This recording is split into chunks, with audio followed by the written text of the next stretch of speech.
বলিউড অভিনেত্রী মালাইকা অরোরা মানেই নতুন আলোচনার কেন্দ্রবিন্দু। পর্দায় তার উপস্থিতি কম হলেও ফ্যাশনেবল পোশাক ও স্টাইল স্টেটমেন্টের কারণে সবসময় চর্চায় থাকেন এই অভিনেত্রী।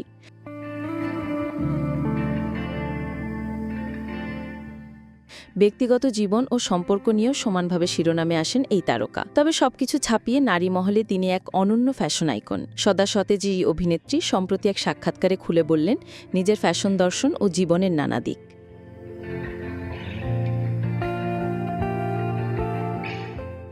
মালাইকা জানান শৈশব থেকেই ফ্যাশনের সঙ্গে গভীর সম্পর্ক তার। নিজের পোশাক নিজেই বানানোর চেষ্টা করতেন, বাইরে বের হওয়ার সময় নিজের মতো করে সাজতেন, পথে অনেক ভুলও করেছেন, সেখান থেকেই শিখেছেন।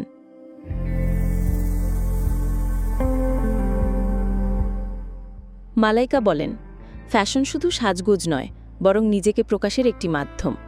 এটি হতে পারে আপনার মুড, মনোভাব বা সচেতনতার প্রতিফলন।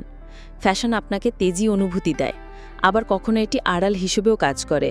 ফ্যাশন এক ধরনের ভাষা, যা নিজের কথা নিজেই বলে।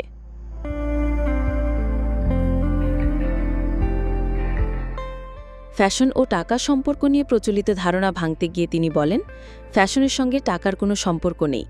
এখন হাই স্ট্রিট থেকে কোটার সবই সহজলভ্য। সবচেয়ে ভালো লাগে যখন এগুলো মিশিয়ে নেওয়া যায়। আমি পরীক্ষা নিরীক্ষা ভালোবাসি। আমার ফ্যাশন আমাকে সংজ্ঞায়িত করে না, তবে আলাদা করে তোলে।